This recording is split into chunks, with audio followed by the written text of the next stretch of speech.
안녕하세요. 영상 시작 전 구독과 좋아요 부탁드립니다.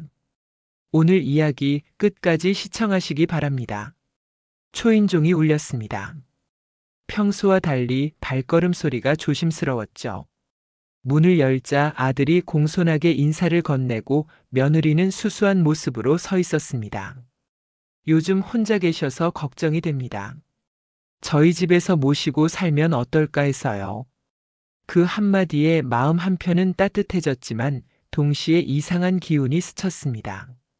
평소 연락도 드물던 이들이 갑자기 이런 제안을 한다니요. 도대체 무슨 속셈일까 저도 모르게 의심이 들었습니다. 며칠 뒤 며느리가 최신형 건강 팔찌를 들고 찾아왔습니다. 심박수, 걸음수, 혈압까지 측정된다며 환하게 웃었죠. 팔에 차보니 생각보다 가볍고 편안했습니다. 하지만 저녁이 되자 팔찌를 자세히 들여다보니 뭔가 이상했습니다. 내부 회로가 지나치게 정교했고 작은 구멍과 안테나가 숨어 있었죠. 단순 건강기기라면 필요 없는 설계였습니다. 그리고 사고가 이어졌습니다. 자전거 브레이크가 전혀 작동하지 않아 풀밭에 겨우 넘어가 멈출 수 있었고 스마트폰은 과충전으로 부풀어 폭발할 뻔했죠. 모두 우연이라고 보기에는 너무 기묘했습니다. 그때 아들로부터 메시지가 왔습니다. 팔찌 잘 받으셨죠? 건강이 제일 중요하니 매일 착용하세요. 메시지를 보고 심장이 얼어붙는 기분이 들었습니다. 이 모든 사고와 이상 현상이 정말 우연일까요? 아니면 누군가 계획적으로 꾸민 일일까요? 팔찌와 사건들을 되짚으며 깨달았습니다. 내 주변의 모든 행동이 감시당하고 있다. 그리고 이 모든 일은 가까운 사람들의 계획일지도 모른다. 불안은 곧 공포로 바뀌었고 평화롭던 일상은 어느새 치명적인 위험으로 변했습니다. 미소 속 숨겨진 목적을 밝혀야 한다는 사실을 저도 모르게 직감하게 되었습니다. 이제부터 제 이야기 좀 들어보세요. 젊은 시절부터 손재주만큼은 누구에게도 뒤지지 않았어요. 회로 하나하나를 설계할 때의 그 섬세함과 꼼꼼함으로 회사에서 인정받으며 살아왔습니다. 하지만 이제는 모든 걸 내려놓고 진정한 내 삶을 살고 싶었죠. 은퇴 후 제가 가장 좋아하는 일은 오래된 전자제품을 수리하는 겁니다. 특히 아내와의 추억이 담긴 낡은 오디오를 만지작거릴 때면 마음이 편안해져요. 아내가 세상을 떠난 지도 벌써 10년이 흘렀습니다. 그날도 평소처럼 작업실에서 오디오 회로를 들여다보고 있었어요. 진공관의 따뜻한 빛이 어둠 속에서 은은하게 퍼져나가는 모습이 참 아름다웠습니다. 그때 초인종이 울렸죠.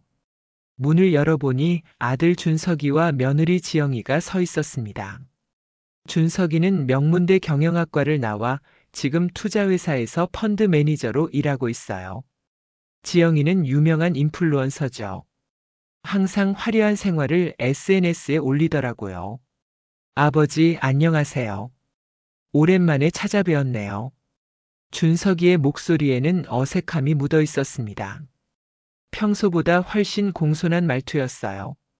지영이도 평소와 달리 수수한 옷차림이었죠. 어서 들어와. 갑자기 웬일이야? 저는 그들을 거실로 안내했습니다. 지영이가 정성스럽게 준비해온 과일을 꺼내며 말했어요. 아버님, 요즘 혼자 계시니까 걱정이 많아서요. 저희가 모시고 살면 어떨까 해서 왔습니다. 이 말을 들었을 때 가슴 한편이 따뜻해졌어요. 나이가 들수록 외로움을 많이 느끼거든요.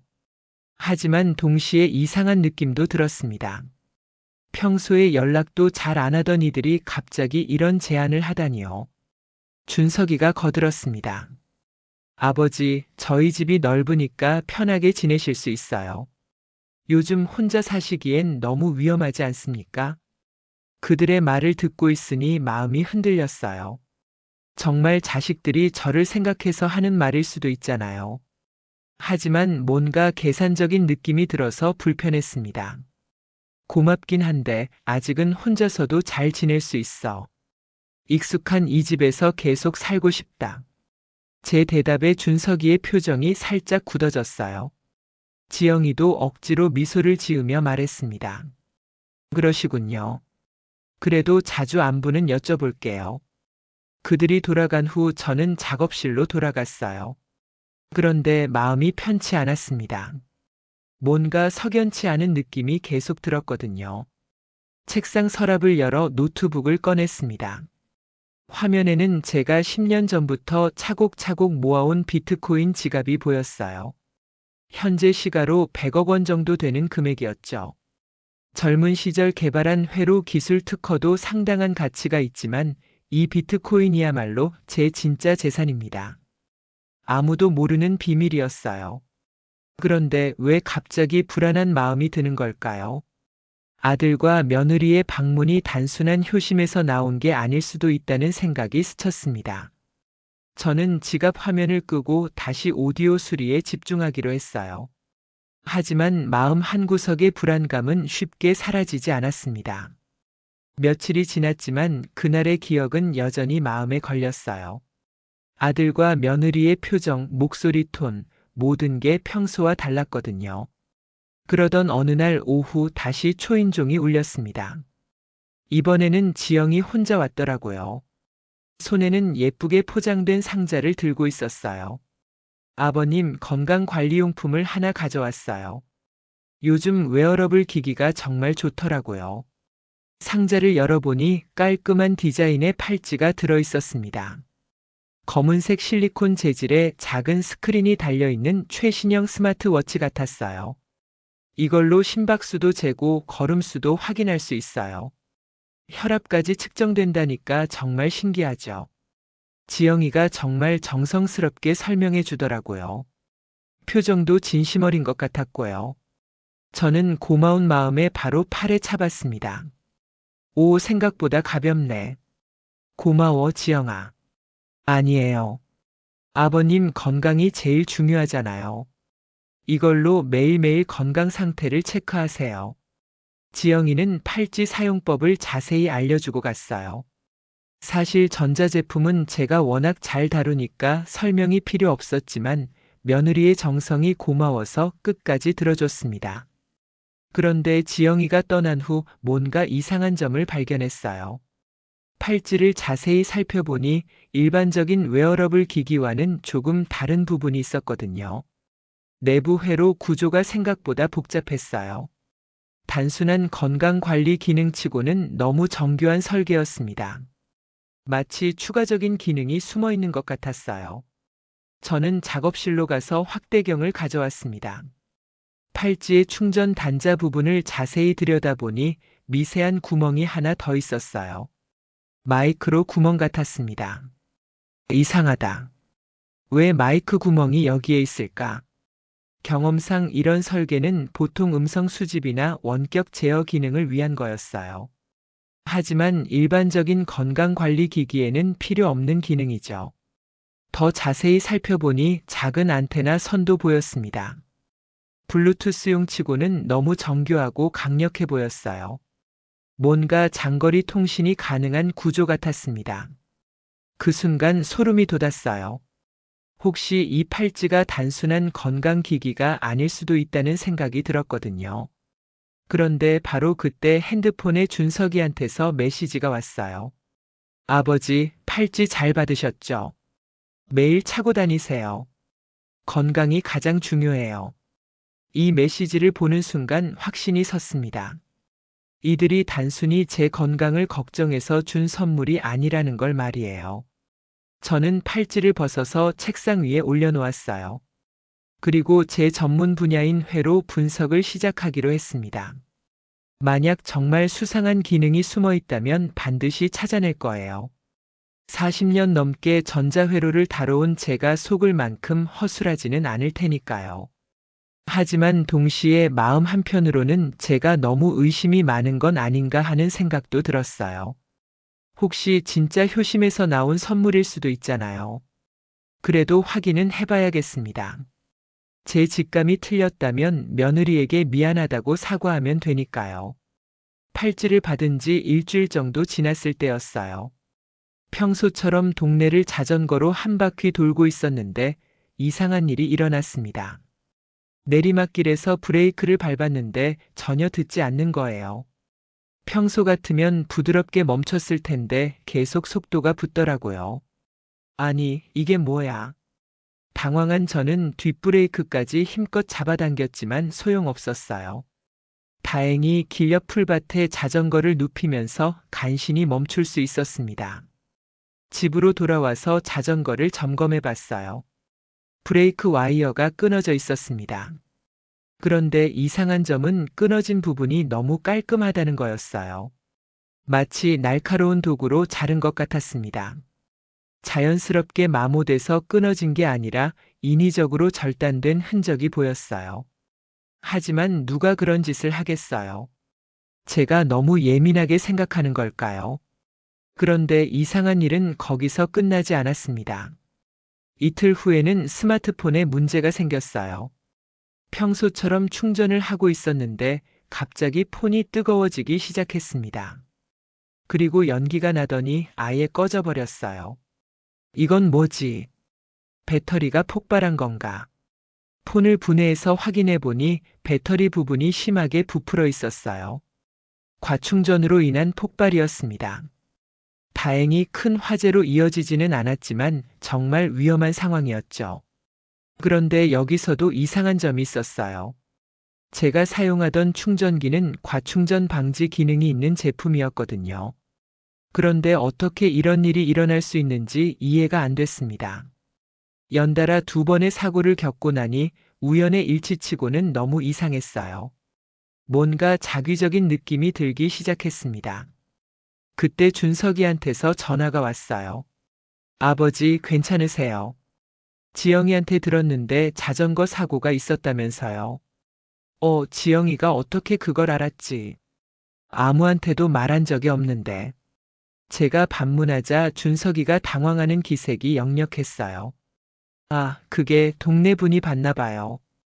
어쨌든 다치지 않으셨다니 다행이에요. 그리고 지영이도 따로 연락을 줬습니다. 아버님 정말 놀랐어요. 요즘 나이 드시니까 판단력이 조금씩 흐려지는 것 같아 걱정이에요. 판단력이 흐려진다고요. 이 말이 마음에 걸렸어요. 마치 제가 늙어서 실수를 한 것처럼 몰아가는 느낌이었거든요. 그날 밤 저는 지영이가 준 팔찌를 다시 자세히 들여다봤어요. 그동안 대충 차고만 있었는데 이제는 정말 의심스러워졌습니다. 혹시 이 팔찌가 제 위치를 추적하고 있는 건 아닐까요? 그래서 제가 언제 어디서 뭘 하는지 다 알고 있는 건 아닐까요? 그리고 자전거와 스마트폰 사고도 정말 우연일까요?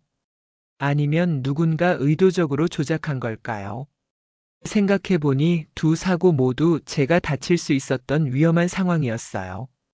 자전거 브레이크가 안 됐을 때는 정말 큰 사고로 이어질 뻔했고요. 폰 배터리가 폭발했을 때도 화상을 입을 뻔했습니다. 혹시 누군가 저를 해치려는 건 아닐까요? 그리고 그 누군가가 바로 제 가족일 수도 있다는 생각이 들었어요. 아니다. 이건 너무 의심이 과한 거야. 저는 고개를 저으며 그런 생각을 떨쳐내려고 했어요. 하지만 마음 깊은 곳에서는 이미 확신에 가까운 의심이 자라나고 있었습니다. 더 이상 참을 수 없었어요. 의심만 하고 있을 수는 없었습니다. 제가 40년 동안 쌓아온 기술로 진실을 밝혀내기로 했어요. 우선 팔찌부터 완전히 분해해 보기로 했습니다. 작업실에서 정밀 드라이버와 현미경을 꺼내놓고 본격적인 분석을 시작했어요. 팔찌의 케이스를 조심스럽게 열어보니 예상했던 대로였습니다. 단순한 건강관리 기기가 아니었어요. 내부에는 고성능 마이크와 GPS 추적 장치, 그리고 원격 제어가 가능한 통신칩이 숨어 있었습니다. 이 정도 사양이면 제 모든 대화를 녹음하고 위치를 실시간으로 전송할 수 있는 수준이었어요. 정말 기가 막혔습니다. 며느리가 저를 완벽하게 감시하고 있었던 거예요. 하지만 여기서 끝낼 수는 없었습니다. 저도 엔지니어니까 이 기술을 역이용할 방법을 생각해냈어요.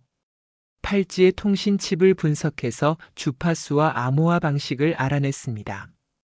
그리고 제 오래된 HAM 라디오 장비를 개조해서 역으로 그들의 통신을 도청할 수 있는 장치를 만들었어요. 며칠 밤을 꼬박 세워서 작업한 결과 완벽한 도청 장치가 완성됐습니다. 이제 그들이 팔찌를 통해 제 대화를 엿듣는 동안 저도 그들의 대화를 들을 수 있게 됐어요. 첫 번째 도청에서 충격적인 내용을 들었습니다. 지영이의 목소리였어요. 요즘 시아버지가 의심하기 시작하는 것 같아. 팔찌를 자꾸 만지작거리더라고. 그 다음 준석이가 대답했습니다. 괜찮아. 어차피 우리 목표는 비트코인 지갑이니까. 그것만 손에 넣으면 돼. 비트코인 지갑이라고요. 제가 아무한테도 말한 적 없는 그 지갑을 어떻게 알고 있는 거죠? 지영이가 계속 말했어요. 문제는 비밀번호야. 시아버지가 알려주질 않잖아. 좀 더 압박을 가해야 할 것 같은데. 압박이라니요. 그럼 지금까지의 사고들이 정말 의도적이었던 거군요. 준석이의 목소리가 차갑게 들렸어요. 다음엔 좀 더 확실한 방법을 써야겠어. 아버지가 정말 위험하다고 느끼게 만들어야지. 이 말을 듣는 순간 온몸에 소름이 돋았어요. 제 목숨을 위협할 생각까지 하고 있었던 거예요. 하지만 동시에 분노가 치밀어 올랐습니다. 제가 평생 사랑으로 키운 아들이 저를 이렇게 생각하고 있다니요. 그들의 대화는 더 구체적으로 이어졌어요. 지영이가 말했습니다. 시가 100억 원이나 되는 비트코인이야. 그거 하나면 우리 평생 걱정 없이 살 수 있어. 준석이도 거들었어요. 맞아. 어차피 아버지도 오래 못 사실 텐데 미리 물려받는다고 생각하자. 미리 물려받는다고요. 이건 완전히 살인 예고나 다름없었어요. 저는 더 이상 들을 수 없어서 도청을 중단했습니다. 손이 부들부들 떨렸어요. 하지만 이제 모든 게 명확해졌습니다. 그들의 목표는 제 비트코인 지갑이었고 그걸 얻기 위해서라면 제 목숨도 위협할 각오가 되어 있다는 거였어요. 그렇다면 저도 가만히 당하고만 있을 수는 없죠. 이제부터는 제대로 된 반격을 시작할 때입니다. 저는 노트북을 켜고 제 비트코인 지갑을 확인했어요. 그리고 완벽한 복수 계획을 세우기 시작했습니다. 이제 저의 반격이 시작될 시간이었어요. 하지만 성급하게 행동해서는 안 됐습니다. 완벽한 계획이 필요했어요. 며칠 후 저는 준석이에게 전화를 걸었습니다. 목소리에 불안감을 잔뜩 담아서 말이에요. 준석아, 아버지 좀 이상한 일이 생겼어. 네, 아버지. 무슨 일이세요? 준석이의 목소리에서 긴장감이 느껴졌어요. 뭔가 기대하는 듯한 톤이었습니다. 며칠 전부터 내 컴퓨터에 이상한 접속 시도가 계속 있어. 혹시 해커들이 내 비트코인을 노리는 건 아닐까? 이 말을 하자 준석이가 바로 반응했어요. 비트코인이요. 아버지가 비트코인을 가지고 계신가요? 연기를 하고 있지만 이미 다 알고 있으면서 모르는 척하는 게 뻔히 보였어요. 좀 있어. 은퇴하면서 투자해둔 게 있거든. 근데 자꾸 이상한 접속 시도가 있어서 불안해. 준석이가 급하게 말했습니다. 아버지, 그럼 저희가 도와드릴게요. 저희 집으로 오셔서 안전하게 관리하시는 게 어떨까요? 역시 제 예상대로였어요. 비트코인 이야기만 나오면 바로 이런 반응을 보이는군요. 아니야. 집은 안 옮기겠어. 대신 비밀번호나 좀 바꿔야겠다. 그럼 저희가 가서 도와드릴게요. 혼자서 하시기엔 복잡하잖아요. 준석이가 정말 적극적으로 나왔어요. 지영이도 옆에서 뭐라고 속삭이는 소리가 들렸습니다. 그래, 그럼 이따가 와라. 같이 해보자. 전화를 끊고 저는 완벽한 함정을 준비했어요. 제 진짜 비트코인 지갑 주소에서 마지막 숫자 하나만 바꾼 가짜 주소를 만들었습니다. 일반인들은 절대 알아챌 수 없는 미묘한 차이였어요. 하지만 이 작은 차이 때문에 전혀 다른 지갑으로 연결되는 거죠. 몇 시간 후 준석이와 지영이가 왔어요. 평소보다 훨씬 들뜬 표정이었습니다. 아버지, 컴퓨터 어디 있어요? 빨리 확인해 봅시다. 지영이가 말했어요. 아버님, 해킹당하면 정말 큰일이에요. 안전한 곳으로 옮기는 게 좋겠어요. 저는 그들을 작업실로 안내하고 컴퓨터를 켰습니다. 비트코인 지갑 프로그램을 실행하자 그들의 눈이 반짝였어요. 와, 정말 많이 가지고 계시네요. 준석이가 감탄하며 말했습니다. 화면에 표시된 100억 원이라는 숫자를 보고 있었어요. 이거 해킹당하면 정말 끝이에요. 비밀번호 바로 바꾸셔야 해요. 지영이가 재촉했습니다. 그래. 근데 비밀번호를 뭘로 바꿀까? 저는 일부러 고민하는 척 했어요. 아버지, 저희가 기억하기 쉬운 걸로 하시는 게 어때요? 나중에 까먹으시면 안 되니까. 준석이가 제안했습니다. 결국 비밀번호를 알고 싶어 하는 거였어요. 그럼 너희 생일이랑 우리 집 주소를 조합해서 만들까? 좋은 생각이에요. 그럼 지갑 주소도 혹시 모르니까 적어두는 게 어떨까요? 지영이가 말했어요. 드디어 본색을 드러내기 시작하는군요. 저는 일부러 손을 떨며 종이에 가짜 지갑 주소를 적었습니다. 마지막 숫자만 7 대신 9로 바꿨어요. 그들은 그 종이를 받아들고 몰래 사진까지 찍었습니다. 제가 안 보는 척했지만 다 보고 있었어요. 이제 안전해졌네요. 아버님 걱정 마세요. 지영이가 안심시키듯 말했습니다. 하지만 그 표정에서는 기대감이 역력히 보였어요. 그들이 돌아간 후 저는 혼자 웃었습니다. 이제 진짜 게임이 시작되는 거였어요. 제가 알려준 가짜 주소로 돈을 보내봤자 그냥 사라질 뿐입니다. 그 주소는 실제로 존재하지 않는 주소거든요. 이제 그들이 어떤 행동을 할지 지켜볼 차례였어요. 제 예상으로는 곧 본격적인 행동에 나설 것 같았습니다. 일주일이 지나자 정말 제 예상대로 일이 벌어지기 시작했어요. 도청 장치를 통해 그들의 대화를 계속 모니터링하고 있었거든요. 지영이의 목소리가 들렸습니다. 여보, 이제 본격적으로 시작해야 할 것 같아. 시아버지 지갑 정보도 얻었으니까. 준석이가 대답했어요. 그래. 우리 돈부터 먼저 비트코인으로 바꿔서 아버지 지갑으로 보내자. 그럼 나중에 우리가 상속받을 때 세금도 안 내고 되잖아. 정말 치밀하게 계획했더라고요. 자기들 돈을 제 지갑으로 보낸 다음에 나중에 상속받는 척 하려는 거였어요.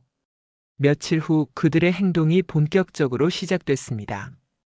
준석이가 자신의 주식과 예금을 모두 현금화해서 비트코인으로 전환하기 시작했어요.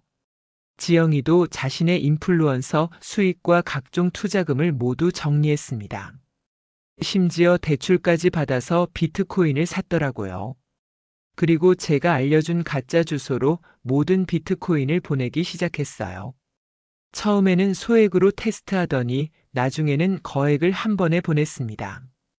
제가 도청으로 들은 바로는 준석이 혼자서만 20억 원어치, 지영이가 15억 원어치를 보냈더라고요. 합쳐서 35억 원이나 되는 돈이었어요. 그런데 며칠이 지나도 제 지갑에는 아무 변화가 없었습니다. 당연하죠. 가짜 주소로 보낸 거니까요. 그들이 당황하기 시작했어요. 지영이가 흥분한 목소리로 말했습니다. 이상해. 분명히 보냈는데 시아버지 지갑에 안 들어와 있어. 준석이도 불안해하며 대답했어요. 뭔가 잘못된 것 같은데. 주소를 다시 확인해봐. 그들은 몇 번이고 확인했지만 문제를 찾을 수 없었어요. 제가 일부러 미묘하게 바꾼 주소였거든요. 일주일이 더 지나자 지영이가 완전히 폭발했습니다. 여보, 이거 시아버지가 우리를 속인 것 같아. 일부러 틀린 주소를 준 거야. 뭐라고요? 그럴 리가 없어요. 준석이가 당황하며 말했어요. 분명히 그래. 이렇게 많은 돈이 그냥 사라질 수는 없잖아. 시아버지가 우리를 의심하고 있었던 거야. 지영이의 목소리에서는 분노와 절망이 섞여 있었어요. 그럼 우리 돈은 어떻게 돼요? 35억 원이나 되는 돈이 다 날아간 거예요. 이때 준석이가 충격적인 말을 했어요. 사실 나는 따로 빼놨어. 내 개인 계좌에 10억 원 정도 남겨뒀거든. 뭐라고요? 그럼 진짜 날아간 건 내 돈뿐이네요. 지영이가 비명처럼 소리쳤어요. 미안해. 혹시 몰라서 보험으로 남겨둔 거야. 당신 정말 최악이에요. 나는 내 모든 걸 걸었는데 당신은 혼자만 빠져나갈 생각을 했다고요. 그들의 대화를 들으며 저는 복잡한 기분이었어요. 한편으로는 통쾌했지만 다른 한편으로는 제 아들이 이런 사람이었다는 게 슬펐거든요. 며느리는 아예 돈만 노렸던 거고 아들은 아내마저 속이면서 자기 이익만 챙겼던 거예요. 지영이가 계속 소리쳤습니다. 이혼할 거예요. 당신 같은 사람과는 더 이상 못 살겠어요. 그래, 알았어. 그럼 이혼하자. 준석이도 체념한 듯 말했어요. 하지만 아직 끝난 게 아니에요. 시아버지한테 가서 진짜 주소를 받아와야 해요. 지영이가 마지막으로 발악하며 말했습니다. 하지만 이미 늦었어요. 그들의 관계는 완전히 파탄났고 신뢰도 깨졌으니까요. 저는 이제 마지막 단계를 준비할 때가 왔다고 생각했어요. 그들의 진짜 본 모습을 세상에 드러낼 시간이었습니다. 그들이 완전히 절망에 빠진 걸 확인한 후 저는 마지막 계획을 실행에 옮겼어요.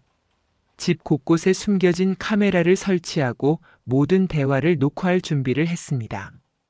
며칠 후 예상대로 그들이 찾아왔어요. 이번에는 완전히 다른 모습이었습니다. 평소의 공손함은 온데간데 없고 절박하고 화난 표정이었어요. 아버지, 저희가 보낸 돈이 왜 안 들어와 있어요? 준석이가 문을 열자마자 다짜고짜 따졌습니다. 뭔 소리야? 무슨 돈을 언제 보냈다는 거야? 저는 일부러 모르는 척 했어요. 아버지가 알려주신 지갑 주소로 35억 원을 보냈는데 들어와 있지 않다고요. 지영이가 흥분해서 소리쳤습니다. 35억 원이라고요. 너희가 왜 내 지갑에 돈을 보내요? 저는 정말 놀란 척 연기했어요. 아버지의 비트코인을 물려받기 위해서 미리 보낸 건데 주소가 틀렸나 봐요. 준석이가 솔직하게 털어놨어요. 드디어 본색을 드러내기 시작하는군요. 물려받는다고요. 누가 언제 물려준다고 했어요. 저는 목소리를 높였습니다. 어차피 아버지도 오래 못 사실 텐데 미리 정리하는 게 낫잖아요. 지영이가 충격적인 말을 했어요. 이 모든 대화가 카메라에 고스란히 녹화되고 있었습니다. 뭐라고 했어요? 지금 내가 오래 못 산다고 했어요. 당연하지 않나요? 최근에 사고도 자주 나시고 건강도 안 좋아 보이시는데. 준석이가 거들었어요. 그럼 그 사고들이 우연이 아니었다는 거네요. 저는 차분하게 물어봤어요. 뭔 소리예요? 우연이 아니라니. 지영이가 당황하며 대답했어요. 자전거 브레이크 와이어 자른 것도 스마트폰 배터리 조작한 것도 우연이라고 할 거예요. 저는 직격탄을 날렸습니다. 그걸 어떻게 알아요? 준석이가 얼굴이 하얗게 질렸어요. 그리고 저에게 준 팔찌도 단순한 건강기기가 아니죠.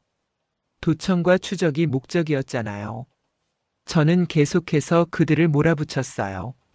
아버지가 언제부터 알고 계셨어요? 지영이가 절망적인 표정으로 물어봤습니다. 처음 팔찌를 받았을 때부터요. 40년 넘게 전자회로를 다뤄온 제가 그 정도도 모를 것 같았어요. 그들의 얼굴이 완전히 굳어졌어요. 그럼 비트코인 주소도 일부러 틀리게 알려주신 거네요. 준석이가 체념한 듯 말했습니다. 당연하죠. 여러분이 제 돈을 노리고 있다는 걸 알았는데 진짜 주소를 알려줄 리가 없잖아요. 이때 지영이가 완전히 폭발했어요. 그럼 우리 돈은 어떻게 해요? 35억 원이 다 날아갔다고요. 그건 여러분 문제죠. 남의 돈을 훔치려다가 자기 돈만 잃은 거잖아요. 저는 차갑게 대답했어요.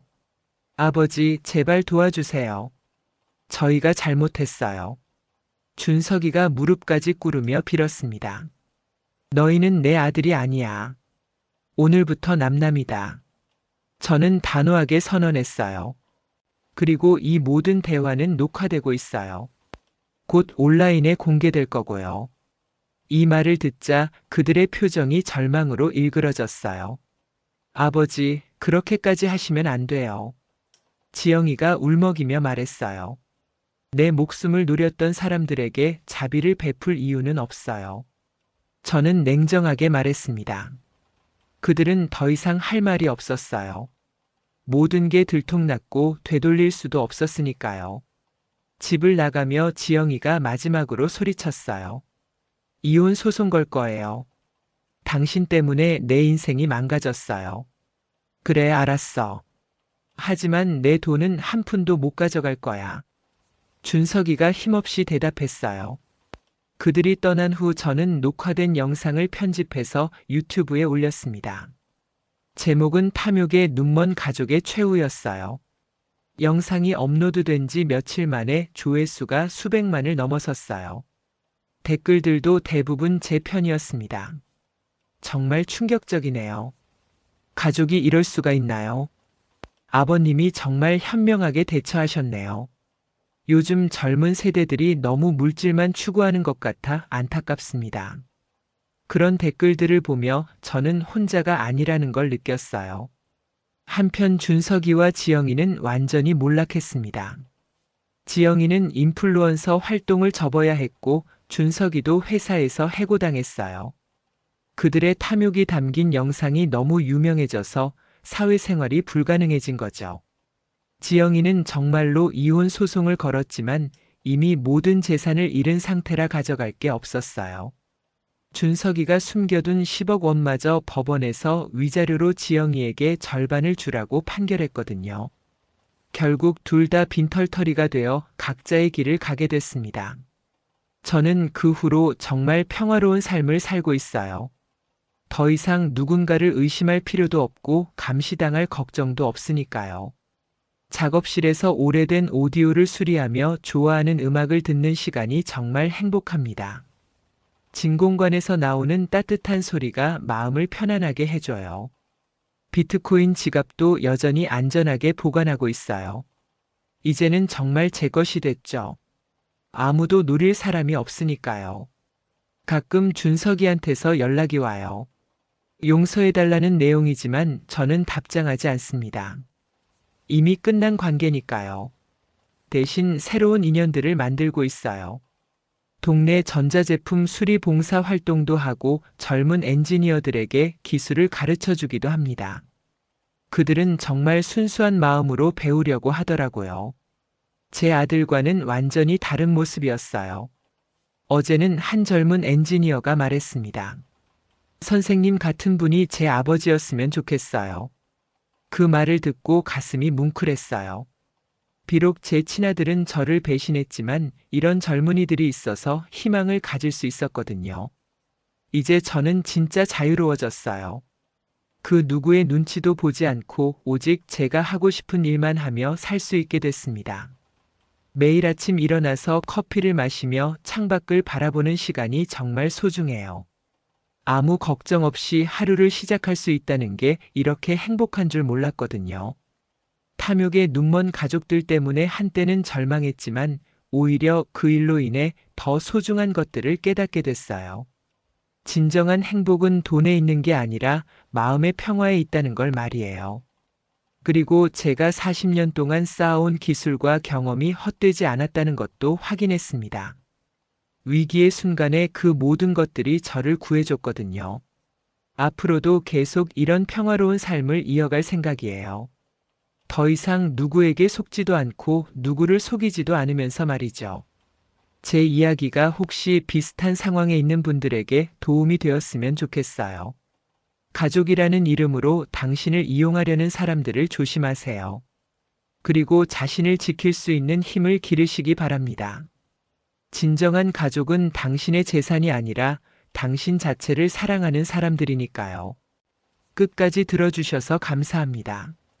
구독, 좋아요 부탁드립니다.